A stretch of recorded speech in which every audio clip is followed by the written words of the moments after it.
Saya ke Pak Kombes Hisar, Direktur Reserse dan Kriminal Umum Polda Sumatera Selatan. Selamat malam, Pak Dirkrim Selamat malam, Mas Iman. Iya, ini hal yang sesungguhnya sering dilakukan oleh banyak orang, membuang struk ATM di sembarang tempat. Ternyata bisa digunakan. Bagaimana ceritanya, Pak Dir? Betul sekali, Mas. Bisa kami jelaskan kronologis kejadiannya. Ya. Ini setelah kita tangkapnya, baru kita bisa mengetahui bahwa modusnya itu adalah mulai dari pengambilan struk.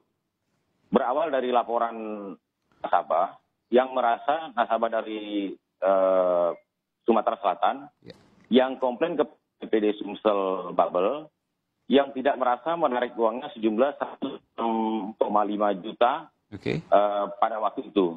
Kemudian kita lakukan penyelidikan yang cukup panjang, kemudian terkendala dengan situasi COVID dan sebagainya.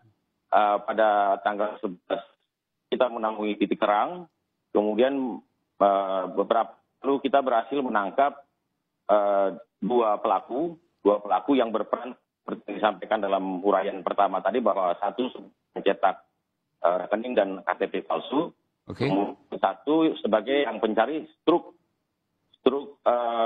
buangan dari nasabah yang saldonya masih cukup tinggi. Nah, mereka ambil, kemudian mereka palsukan dan mereka bobol bank BPD Sumsel Bubble. Iya. Saya agak sulit untuk kemudian memahami bagaimana mungkin tadi Pak Dir mengatakan bahwa ada yang mencari struk ATM, dicari yang saldonya masih banyak, kurang lebih begitu ya. Lalu kemudian dari struk itu bisa berbuat apa? Kan tidak bisa berbuat apa-apa karena tidak ada nama juga di struk ATM, hanya nomor rekening juga mungkin tidak semuanya. Ketika ia mengirimkan transfer mungkin ada nomor rekeningnya, tapi kalau seandainya nomor rekening sendiri saya pikir tidak ada di struk ATM. Bagaimana kemudian hanya bermodal struk ATM itu bisa membobol bank? Betul, memang ini diketahui setelah kita lakukan penangkapan, mengerucut kepada pelaku, kita periksa dan hasil pemeriksaan itu bahwa yang bersangkutan mengambil struk dengan data yang ada nama, kemudian dia memeriksa data nama korban HH, Pak Hari, nasabah Bank BPD Sumsel. Dia mencari datanya di link KPU. Link KPU, datanya, umur, alamat, dan sebagainya. Kemudian dia membuat KTP palsu. KTP palsu, kemudian dia buat KTP palsu. Dengan KTP palsu itu, kemudian fotonya foto tersangka, fotonya dengan foto tersangka, tapi nama nasabah. Sehingga dia mendatangi kantor bank Sumsel, dan awalnya membuat rekening baru. Membuat rekening baru dan membuat ATM. Nah, selang beberapa waktu kemudian dia menelpon ke Bank Sumsel dengan alasan dia mau menarik uang yang ada di rekening yang dia palsukan dari struk tadi, yang dia palsukan juga nomor tabung buku rekeningnya tabungan, tetapi dengan alasan dia tidak membawa ATM.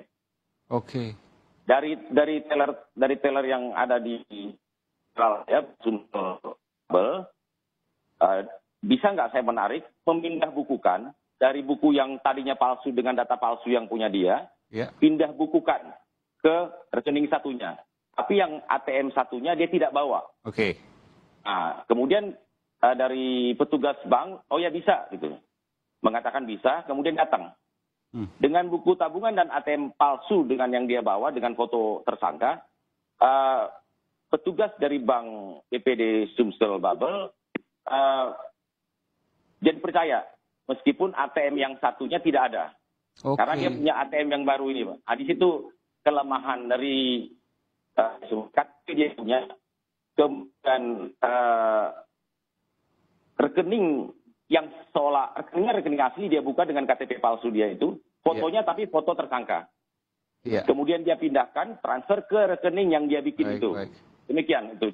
Jadi sesungguhnya ini ada dugaan juga kelemahan dari pihak bank, karena memang tidak semua bank bisa seperti itu. Kalau tidak ada kartu ATM-nya kan di bayangan saya pasti akan ada pengecekan bertingkat dan lain sebagainya. Dan kalau seandainya dilakukan pengecekan bertingkat, pasti akan tersaring di situ. Betul demikian, Pak Dir? Ya, ini juga kita gali dari tersangka. Mohon maaf mungkin untuk praktek bank. Sasarannya memang daerah. Dia tidak sasaran bank swasta, tetapi bank daerah yang mungkin menurut tersangka SOP-nya mungkin tidak begitu ketat, bisa bobol. Kemudian untuk tanda tangan di buku tabungan, itu juga tidak begitu diperiksa. Sehingga dia memilih sasaran bank-bank daerah. Oke, dan ini luar biasa. Apakah ada mantan yang pernah bekerja di bank dari para tersangka ini? Karena ini tentu melakukan riset sebelum melakukan tindak kejahatan ini luar biasa.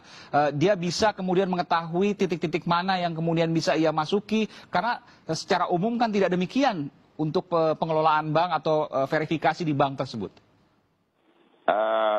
Dugaan ke sana juga mungkin ada, karena kami baru menangkap 2 tersangka dari 4 tersangka, 4 pelaku yang kami identifikasikan. 2 masih kami kejar, yaitu HO dan RO. Masih kami daftar pencarian orang dan akan kami kejar terus. Ini mungkin akan lebih terbuka apabila nanti pelaku lain kita tangkap. Dan kita juga mendalami apakah betul-betul ada kelalaian ataukah mungkin ada keterlibatan orang dalam. Oke, ini juga perlu diselidiki lebih lanjut, Pak Dir. Nanti saya akan lanjut kembali ke Pak Dir, termasuk juga ke Bung Pratama Dahlian Persada, pengamat keamanan siber yang kemudian sudah bergabung. Setelah jeda berikut ini saya akan segera kembali, karena ini hal yang baru yang kemungkinan bisa terjadi juga. Mudah-mudahan tidak terjadi karena sistem pengamanan bank seharusnya bertingkat. Kita akan kembali saat lagi, saudara. Tetaplah bersama kami di Sapa Indonesia Malam.